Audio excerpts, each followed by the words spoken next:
the first property that you get under your belt. That's the most significant one. It's like, man, I never thought I could get that done. And going through that process and learning that it's not magic, and learning that this is actually quite powerful. And when you've owned that property, that one property for 5 to 7 years, and seeing and experiencing what that did for you, you just realize that this one property increased your income by $1,300 to $1,800 per month. And that is the power of one.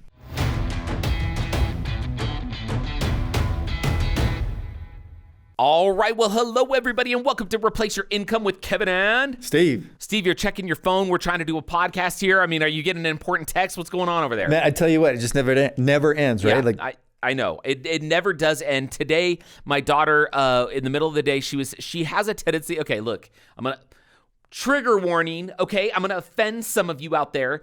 Just so you don't know, if you haven't been able to perceive it, I tend to, this is not a political discussion, but I tend to lean a little bit more conservative, right? And my daughter, she and I have a lot of discussions, and so, she has, I always give her the facts and let her kind of pick her own path. Well, she kind of thinks a lot like I do, and she has this teacher who, let's just say, does not have the same sort of ideas that maybe we do about, freedom, liberty, things like that. And so she was texting me.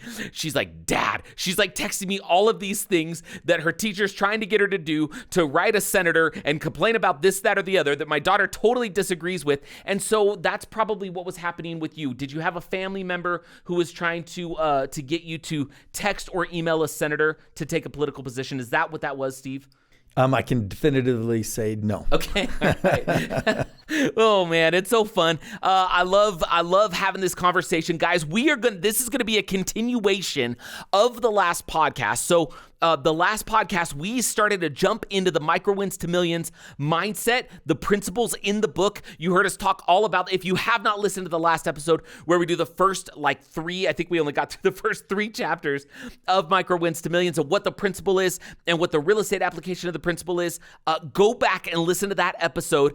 It'll give you a great foundation for what we're going to do. So today we are going to continue the discussion to give everybody a preview of what is in micro wins to millions. And for those of you, just to catch you up, previously on Replace Your Income with Kevin and Steve. Can I press skip the you can skip the intro. Yes, you can skip that, the recap. But we talked about the fact that the book is 12 chapters, 12 principles. Each chapter has a principle, and then inside of each chapter, we have a general application of that principle to life, success, business, family, whatever. Then we have the second half of the chapter, which is the real estate application of that principle. So it is a principle-based approach to generating economic independence through simple and conservative Moneyball real estate, as well as just a mindset and a philosophy on achievement and achieving goals and setting goals and creating success. And so we are going to go through chapters 4 through 12 today on this episode. And the first 3 chapters were chapter 1, Stacking Micro Wins, chapter 2, Celebrate the Journey, Not the Arrival, chapter 3, Reframing Progress. And now this is chapter 4, where we are going to talk about the power of leverage.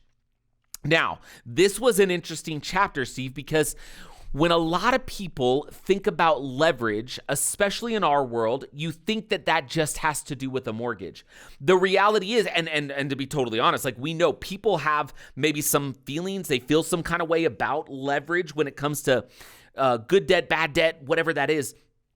But if you think about it, we are all leveraging all of the things all of the time. And I think we need to switch our mentality about whether or not leverage is a good or bad thing. The principle we talk about in the book, the general principle is seize given advantages to maximize results while minimizing effort.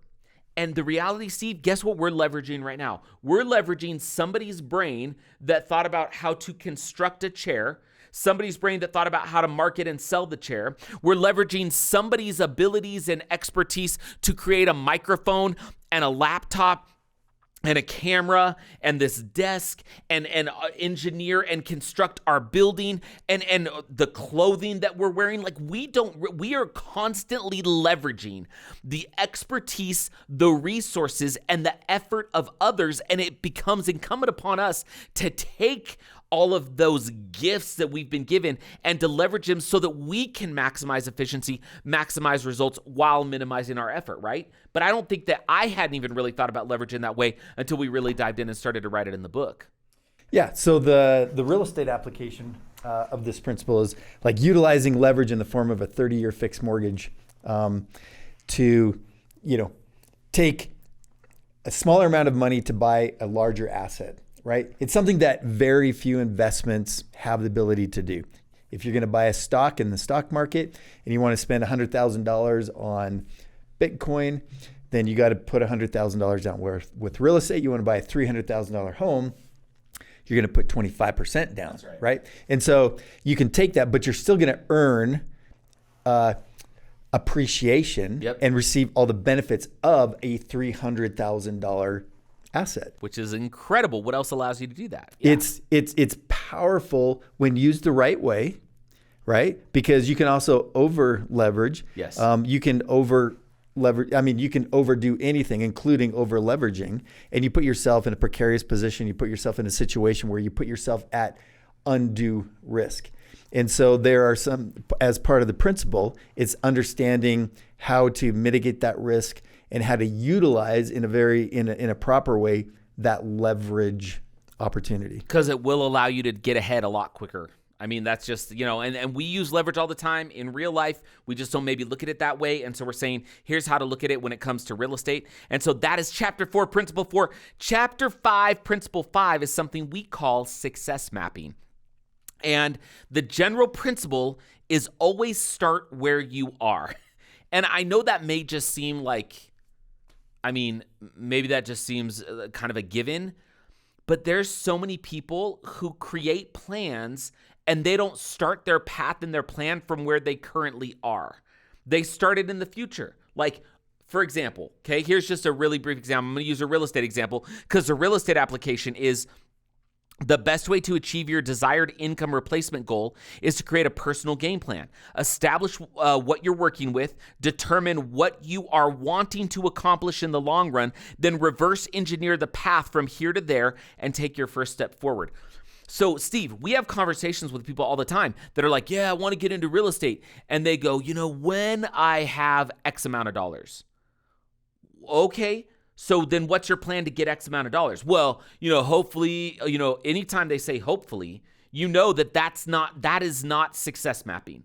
That is not creating a starting point from where you are and knowing where you want to get to. That is simply having hope that one day you'll be able to get to the starting point. So the whole focus of this chapter in life and in real estate is figure out where you are and start a path from that precise moment. So we've talked about it on the podcast before. We talk about it in the chapter. I had a friend once use the analogy of a mall map, right? Where it's like you go to a mall and you have the little "You Are Here" star and you look at where you want to go to on the mall map if you've never been to that mall. And then you can create a path from "You Are Here" to where you want to go. Well, so many of us forget to start with "You Are Here." And that's really what the point of this chapter is you've got a success map starting from where you are. Yeah, so the real estate application principle is locating and investing in purchase-worthy properties time and time again. It takes a tremendous amount of knowledge and expertise performed during quiet yet continual, applied and arduous effort. Yeah, right? So that's principle 6, right? So principle 6 is success is earned, not given. And what Steve just talked about, the real estate application of that, and the focus here is that, we wanted to make the point that so often success is only visible once it's achieved because you're forgetting to celebrate and acknowledge micro wins along the way. And there are so many. Before we jumped on and started to record this podcast, we were just talking about something that you're working on. I was talking about something I was working on. You were up super early this morning working on it. I was here at the office late last night working on it. And nobody except everybody listening on the podcast right now knows that we were doing those things. But the reason that we were doing them is because sometimes it's work done in the dark that will eventually be recognized in the light. Meaning, there are things that will be required that you may not understand or see. And this, when we look at the book, dude, chapter 6 is where the meat and potatoes, like everything leading up to chapter 6 in the book is like the appetizer, right? It's delicious. It's really yummy. You know, maybe you have some kind of fruity little drink with it and you're like, this is fun. I like it. I'm enjoying it. But then chapter 6 is meat and freaking potatoes, man. Chapter 6, 7, and 8, they are the heart and soul of the real Moneyball real estate formula, where we are literally pulling the curtain back and giving you every bit of our secret sauce and formula that you could ever possibly want. With the intention, Steve, we wrote it this way so that if somebody were to take this book and read this book and use it as a guide, they could literally go and try to duplicate what we do. The reason why we don't mind putting that in the book is it's taken us 15 years and we are still figuring it out to get better and better at it. If somebody were to read it and just try to go do it on their own, listen, good luck. But we want to give it to you. It's right there. Yeah, and it's kind of like, you know, with our clients, we don't have them sign like a non-compete agreement. Yeah. Or with the real estate agents that we're working with, we don't like have them sign like a 15-page non-disclosure agreement so they won't take our secrets and go do them themselves, right? It's like there's more to like the formula than words on paper. It's how everything is put together. It is the content, it's the application, it's the execution, right? Yes. And so with everything that we have that we do, we're pretty much an open book, and we're happy to share that. And a lot of times, all of the time, quite frankly, when people see what it is, what we do, how we do it, and so on, they're like, I'm so glad that you're doing this. This is fantastic. Because if I were to have to deal with all of these different things, I just simply probably would be paralyzed and I wouldn't move forward. That's right. Right. So, and it's kind of who, not how a little bit too. It's like, okay, so we can tell you all of this stuff. You still have to go find a whole team of people that could do it in an effective way that have your best interest in mind. Good luck with that one too, right? And so that's why we could kind of unlock it. And we will say just briefly, I don't think we wrote any stories in the book about, you know, clients that maybe thought they could go do it on their own. Maybe we did. I don't remember. And they go try. And then what do they always do? Like 100 times out of 100.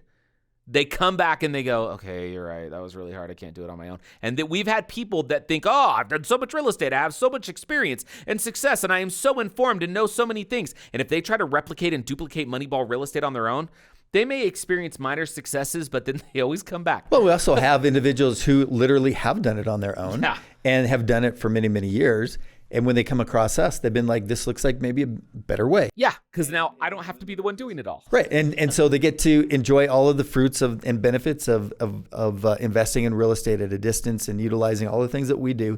And they were successfully doing it. It's just that this is a more simple and efficient way for them to continue to invest in real estate. That's exactly right. So that is principle 6. Success is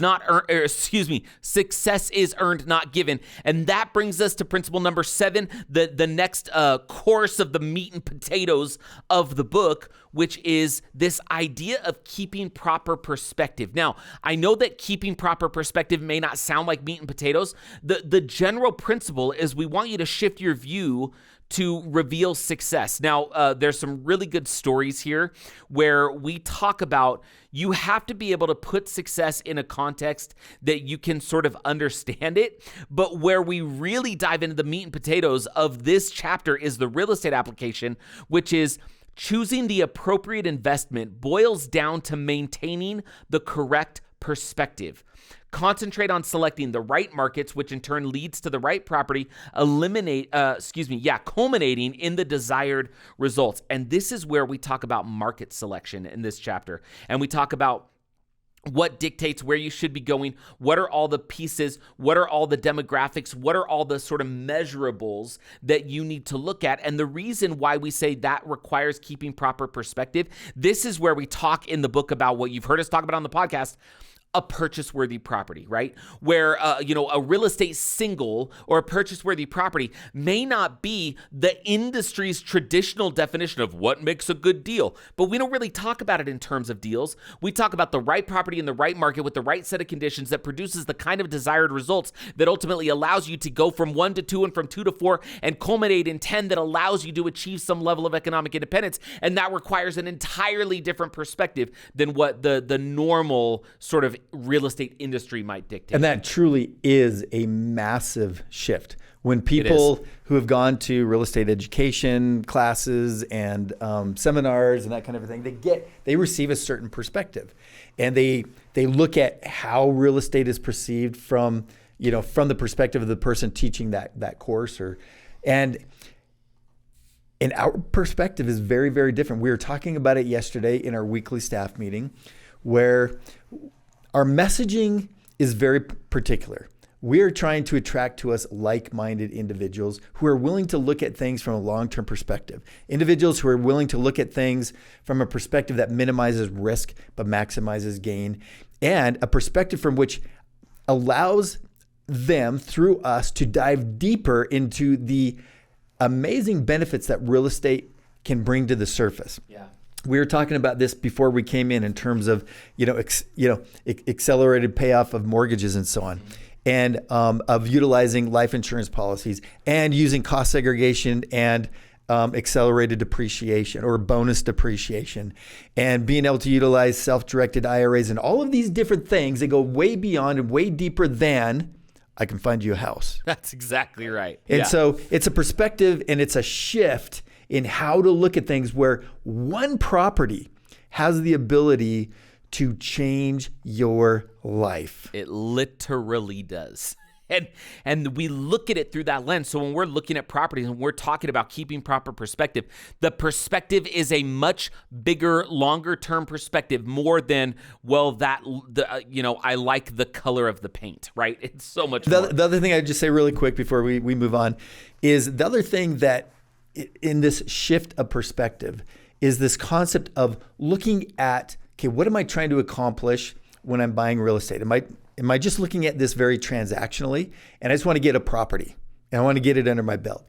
Or are you making that purchase and making that decision to move forward in real estate with the bigger picture in mind, which is, and you've said it multiple times on the podcast, which is achieving economic independence through owning 10 properties in this portfolio, and looking at it at the bigger whole? It's like, one, if I can only buy one property every 5 to 7 years, how do I stay engaged? How do I stay motivated? How do I keep things going in such a way that I don't get distracted to chasing after the next shiny object that's going to get me something, more money more quickly, as opposed to seeing this bigger, broader perspective of, at the end of the day, we can show people how to own 10 properties in as little as 10 years. That's exactly, yeah. It's right. It's something that the perspective seems like it's long, but we were just talking about how quickly time goes by. Those 10 years or those 12 years go by like in the blink of an eye. They do. This is really kind of Napoleon Hill 101 too.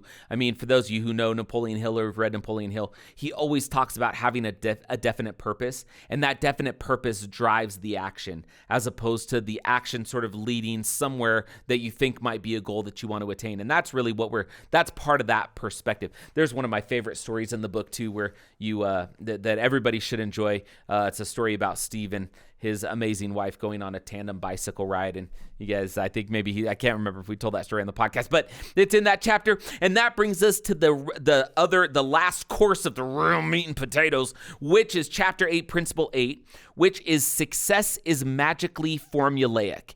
And the general principle here is repetition creates significance. Now, what we're saying in this chapter is that sometimes something feels like magic only because we don't know how the end result was achieved. I was just at my niece's house yesterday, and she's had a lot of health problems, and she was hoping to go to Las Vegas for her 30th birthday because she wanted to go see Chris Angel. And Chris Angel's awesome. I've seen his show in Vegas. He used to have a show on some network called Mind Freak. I mean, the dude's an amazing magician. But she and I were talking about his show. And like he does these massive tricks that you're like, holy cow, how is that possible? But almost more impressive are the close-up magic where he's doing a card trick or a coin trick or something, and it's right in front of your eyes, and he does that as part of the show.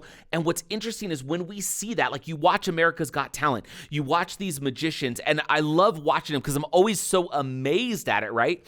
And you look at it and you go, how is that possible? Like we've all said it, right? We've all watched magic. We know that it's not actual magic. Like Harry Potter is just a book, not a real person, right? Sorry if I offended anybody out there. But Wait, you just blew my mind, man. I know. You're like, what? Yeah, that's typical Muggle thinking right there, Steve. So we look at magic and we're like, oh my gosh, how did they do that? But all it is repetition. And the best magicians are the ones that do the most incredible tasks so many times with so much repetition that it becomes this significant accomplishment that when others look at it, they perceive it as something that they can't possibly imagine. And that is huge when it comes to personal success. Repetition creates significance.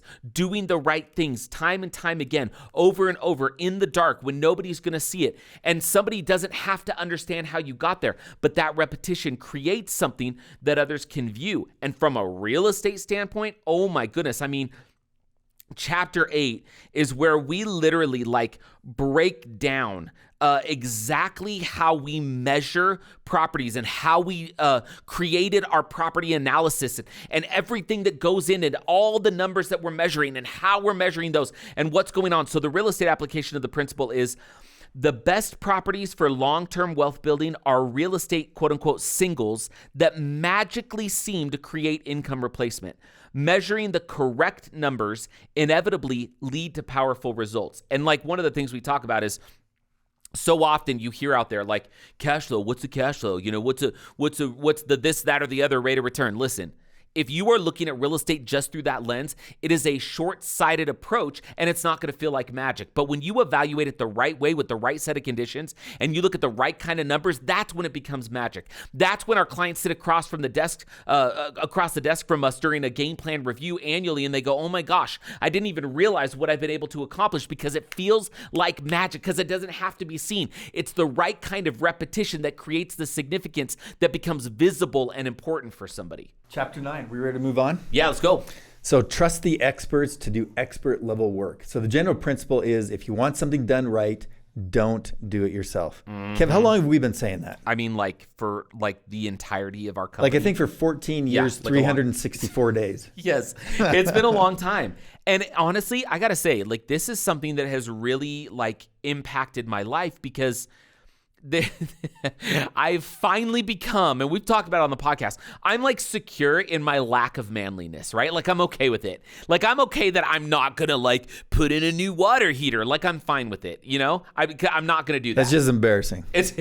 Sorry, kid. It is embarrassing. I'm just kidding. And my wife reminds me of that regularly. I'm just kidding. She doesn't. But I do know that if I want something done right, I'm not going to do it myself. There's certain things I can do and things that I can maybe do better than somebody else. And I'm going to spend my time and effort where I have my God-given talents and gifts that I can apply successfully.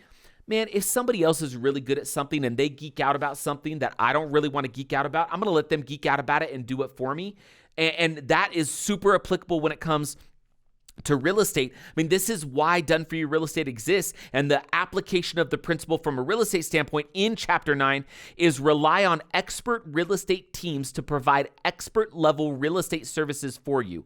Concentrate on what you excel at and let seasoned real estate professionals focus on their area of expertise, bringing their extensive knowledge to bear on your personal portfolio. See, this is how school teachers, dentists, doctors, engineers, plumbers, electricians, marketers, software salesmen, software developers, computer engineers, computer programmers, how all of them can create a massively successful real estate portfolio without having to be a real estate expert and spend their entire life consumed by real estate, right? That's what this is. That is one of the greatest keys to success. I'm a big believer in specialization. It's what our society has become.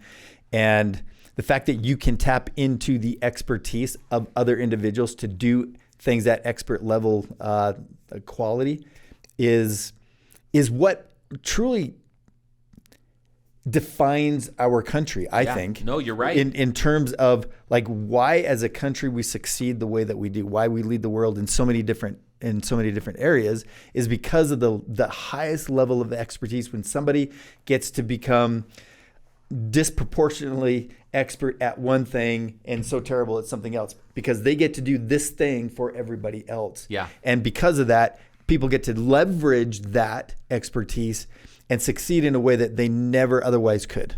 I always like to kind of think of it as this is how busy and successful people can remain busy and successful in the thing they want to be busy being successful at, but still be able to add real estate to their life, right? That's really what this is. Awesome. Okay, Principle 10, I love this one. Principle 10 is do it now. This is, if there was a theme to the Replace Your Income podcast, it's probably this chapter, right? It's do it now. The perfect time to invest is always when? Now. It's always now. It's never not now. It's always now. But Kevin, what if the market isn't good? Okay, I have an answer for that. Invest now. What if it's like just mediocre? Oh yeah, no, good question. Invest now. Are you? Yeah, So I mean, Kevin, I just barely put out a video, right? Yes. It's it's a great video. about the market today. Yeah. Like you can go to the YouTube channel. How do people go to our YouTube channel? Yeah, if you were to just search DFY Real Estate in YouTube, it'll get you to our channel. Or Done For You Real Estate USA, it'll get you there as well. Yeah, DFY Real Estate or Done For You Real Estate USA, either one will get you to our channel. Yeah, so if you do happen to go there, watch our 5.5 minute video on the truth about the real estate market today. Because at the end of the day, like everybody thinks that 84% of the world, of our world in the United States, thinks that today is a terrible time to be investing in real estate. And I completely debunked that myth in about 5.5 minutes, that actually today is probably one of the best times in the history of the country to be investing in real estate. And you know what? We can say that about almost at any point, at any part of the real estate market, right? Whether you're at the peak or the trough, or whether you're going sideways, it doesn't matter. When you invest right in the right markets with the right strategy, now is always the right time to be investing in real estate. It's so true. We tell the story of W. Clement Stone, who had a massively successful life insurance business, and he had this phrase. He'd say it hundreds of times a day: do it now, do it now, do it now. Because doing it now always creates a more desired result than the sort of, pushing off of doing the thing you should be doing. And if you go back, and for those of you watching and listening, go re-listen to Spencer Meekum's episode. He talked about that. He's like, I tried to time the market. Like, there's no use in timing the market if you are going to give your real estate portfolio time. The only reason you would want to time the market is if you're getting in and getting out. And that is a very, very risky game. So the idea is that the best time to start investing in real estate was 20 years ago. We say that all the time. The second best time to start investing in real estate is today. Now is always the right time to buy. So go watch that video from Steve. You'll get a feel for that. And we just talk about it at a high level. And honestly, one of the things that we do in this chapter that I really like, Steve, is if you remember, we go through like 3 or 4 of the last major cycles of the real estate market. And we talk specifically about the strategy we adopted in each of those sort of cycles and how successful it was. And the interesting thing was, every one of the cycles had its own benefits and negatives, but it always made sense to invest. So we're literally like, I don't care what's going on. We've seen the worst of the worst and the best of the best. It's always made time to buy if you give it time, right? Yeah. So go to our YouTube channel, look for that video, and also take a look at some of the other shorts on a myriad of other subjects. Like the shorts are actually like really quite fun. They're awesome. So our shout podcast, out to Justin Hunt. Our podcast producer is Justin Hunt. We need to come up with a name like Snurdly. We could just call him like Justin. Okay, that's our friend Jesse Kelly has Chris, who's always off camera. Rush Limbaugh had Snurdly. We're just Justin never said it was just going to be Justin. All right, Justin He's be just Justin. Justin. He has done a phenomenal job putting together like these little shorts.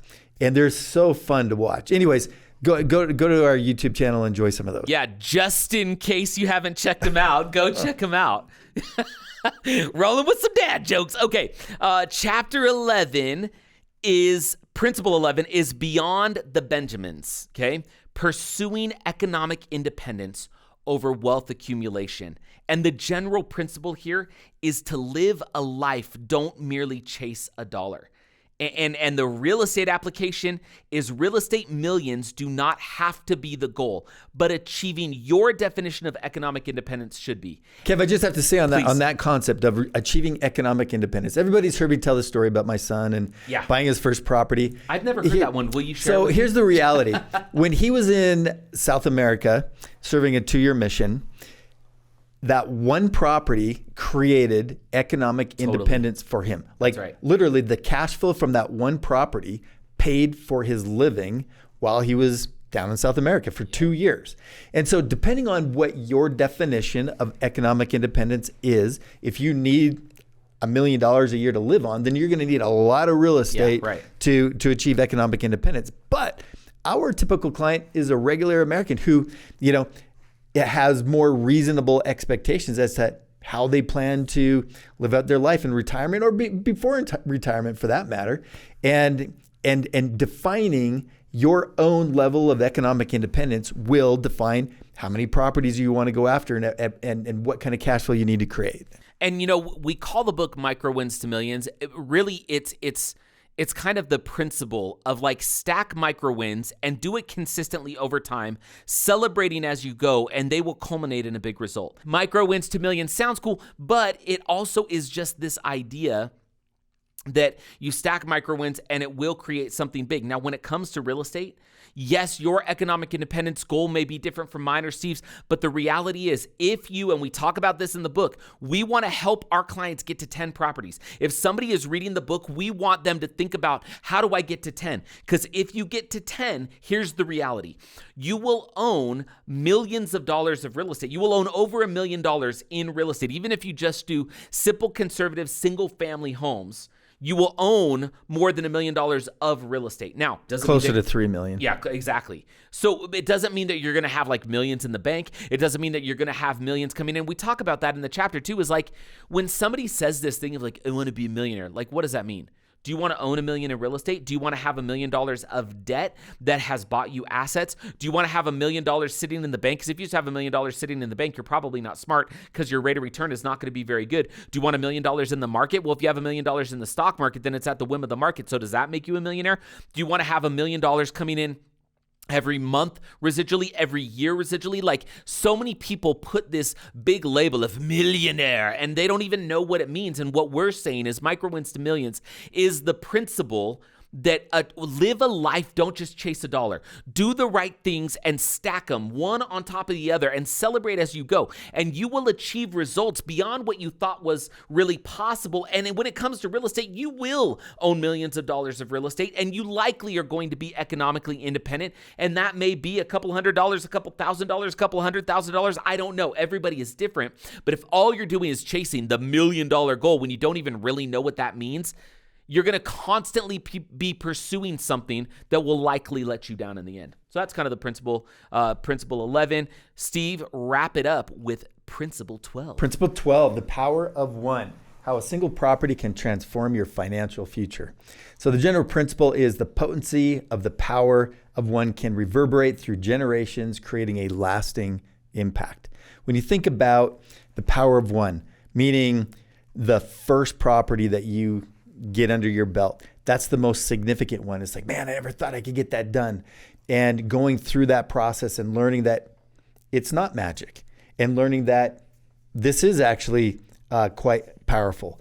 And when you've owned that property, that one property for 5 to 7 years and seeing and experiencing what that did for you in terms of net cash flow, the principal pay down, the tax benefits and depreciation, and if you qualify as a real estate professional, the bonus depreciation that you can achieve through doing a cost segregation study, and then of course appreciation. You put all those together, you figure out your average monthly income, and wow, you just realize that this one property increased your income by $1,300 to $1,800 per month. It's crazy. That is life-changing for most people, and that is the power of one. Yeah, and it goes beyond that, right? And we talk about this in the chapter. We did a podcast on this too. We talk about the fact that is the power of one with the property, but then look at the impact that you're having. Like we did a podcast where we talked about teaching your children principles, right? What's the impact that it's having on them? What about the real estate agent and the mortgage broker and the property manager and the tenants and the neighborhood? And there's so many people who benefit so much more than even you will on one individual property, and that is a ripple effect that has tremendous implications. And just from a real estate standpoint, we talk about the fact that one property can absolutely change your financial life. It will have a ripple effect on more financial lives than you realize, including your own. And so we wrapped the book with this principle because we did a podcast on this probably a couple years ago, I don't know. And it was such an impactful conversation that we're like, if people could just realize what the one choice to go get one property could mean for them and their family, if they could understand the impact, if you listening could understand the impact you will have on your financial life, on your kids, on your family, on everybody who helps you along the way. Like, it is unbelievable. It is quite literally like dropping this boulder, and it may not even have to be a big boulder. Think about it. You drop a small rock in the middle of a lake that looks like glass. Those ripple effects will spread all the way to the edge of the lake. That is what you are doing with your financial life and with the financial lives of many others by just going and getting one property and getting off of the bench and getting to the plate and swinging for a single and utilizing Moneyball Real Estate and micro winning your way to millions. That is why we ended the book with this chapter, because we thought it was powerful. So there we go, Steve. We did it. We did it. 12 principles spread over 2 episodes. We gave you a little teaser for each one, but you're going to have to get the book to get all the goody good. We'll have tons of content coming out, all kinds of videos, podcasts. There's so much that we want to share with you about these principles, but we tried to wrap a couple decades of experience with clients and with real estate and with life and success and achievement and put it into a book that we honestly think can make a true impact on your life. So we can't wait for you to read it. So that's all we have for today. Thank you, everybody, for hanging out with us. We hope this was enjoyable. Stay tuned. We have another awesome episode coming up next week. So we'll talk to you then. See ya. Take care.